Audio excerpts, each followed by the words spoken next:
السما مش طبيعية النهاردة، في كارثة جاية. أنا كنت حاسس إن في حاجة غريبة هتحصل. ولا إيه الوحش اللي نزل من البوابة ده؟ اللي بعتني أمرني إني هخلص عليك يا مياو. مهما عملت مش هتعرف تحقق أمنية اللي بعتك. اجري، بس نهايتك مكتوبة عندي. المدخل أهو، ده اللي هيوصلني للحقيقة. الباب ده مش عادي، وراه لعنة.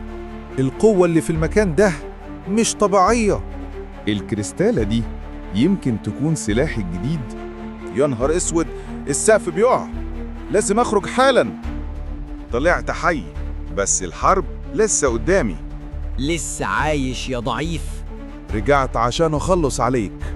نهايتك تحت ايدي يا مياو. دي مجرد البداية. اخيرا انتصرت عليه، بس لسه الشر عايش. لازم أعرف مين ورا كل الخراب ده، مش هسيب حد. كنت عارف إنك هتوصل لي. انت السبب في كل اللي حصل. ده أنا هخلص عليك. انت مفكر اني لوحدي؟ جيشي هيخلص عليك. جيش كامل قدامي؟ خليهم يجوا، دي هتولع.